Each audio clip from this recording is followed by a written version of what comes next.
Oke, kita langsung bahas topik yang krusial banget. Banyak orang ngerasa aset mereka tuh udah aman. Padahal ada jebakan-jebakan tersembunyi yang bisa jadi bencana pas krisis datang. Nah, di sini kita bakal bongkar tuntas 5 jebakan aset yang wajib banget Anda hindari.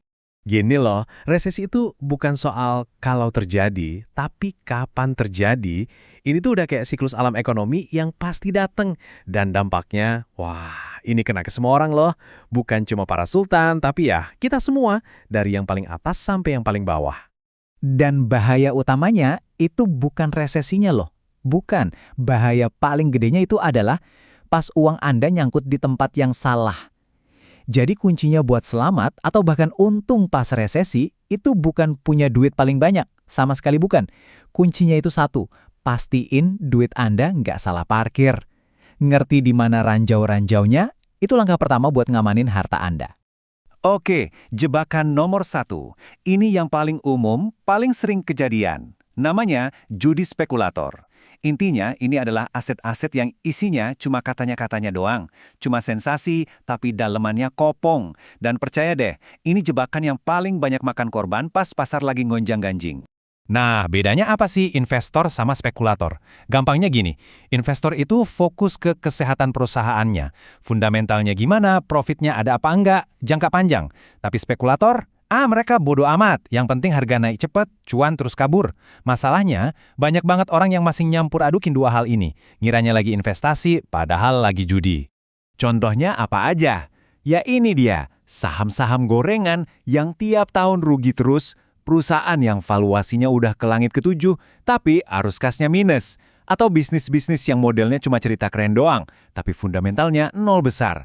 Nah, pas resesi datang, pas keran duit di pasan mulai seret, aset-aset kayak ginilah yang bakal anjlok duluan. Dan anjloknya bukan main-main, bisa lenyap 60, bahkan sampai 90% nilainya. Nah, beda banget sama investor beneran. Mereka carinya benteng pertahanan, perusahaan yang emang dibangun buat tahan banting. Yang profitnya jelas, cash flow-nya positif, dan bisnisnya tuh di sektor yang, ya mau krisis atau enggak, orang tetap butuh. Makanan, kebutuhan pokok, logistik. Perusahaan-perusahaan inilah yang bakal tetap tegak berdiri pas badai datang. Lanjut ke jebakan nomor 2, ilusi keamanan. Nah, yang ini agak tricky nih, karena ini jebakan soal aset yang kelihatannya aman banget. Banyak orang mikir ini safe bet. Contohnya apa? Properti, barang-barang mewah. Tapi di baliknya, ini bisa jadi bom waktu finansial. Jadi, biang keroknya apa? Satu kata, over leverage. Gampangnya, kebanyakan utang buat beli aset. Ini ironis loh, banyak orang kaya itu bangkrut bukan karena nggak punya duit, tapi justru karena utangnya kebanyakan. Beli properti, beli mobil mewah, tapi pakai duit pinjaman. Nah, pas ekonomi lagi seret, pendapatan turun tapi cicilan utang kan jalan terus. TikTok, bom waktu. Coba lihat deh grafiknya. Ini gambaran jelas banget apa yang terjadi. Begitu krisis datang, orang-orang langsung ngerem pengeluaran yang nggak penting. Permintaan buat aset-aset yang susah dicairin atau aset-aset gaya hidup itu langsung truk terjun bebas. Properti yang dibeli pakai utang, mobil mewah, barang-barang koleksi, tiba-tiba jadi susah banget dijual. Pasarnya hilang gitu aja. Dan lihat angkanya, bisa diskon sampai 70%. Gila kan? Ini nunjukin betapa rapuhnya nilai aset mahal kita pas kita benar-benar butuh duit cash. Karena panik, karena butuh duit buat bayar utang atau buat makan, pemiliknya terpaksa ya udah jual obral aja, banting harga, yang penting jadi duit. Sekarang, coba deh tanya ke diri sendiri. Aset-aset berharga yang Anda punya sekarang, seandainya amit-amit, besok Anda butuh duit mendesak, seberapa cepat bisa diubah jadi cash? Dan yang penting, tanpa harus rugi gede. Ini pertanyaan jujur yang jawabannya harus Anda pegang. Oke, jebakan nomor 3. Ini dia, bahaya tak terlihat. Jebakan ini mungkin yang paling nipu dari semuanya. Kenapa? Karena rasanya ini pilihan paling aman, yaitu nyimpen kebanyakan duit cash dan nggak ngapa-ngapain.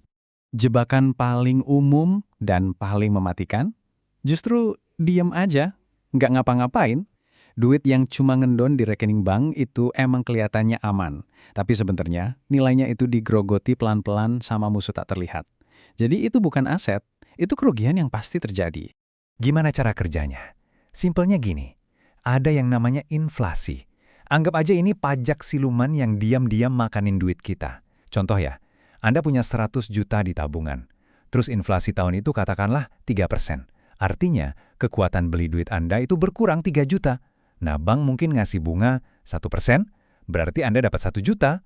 Coba kita hitung, minus 3 juta, tapi dapat 1 juta.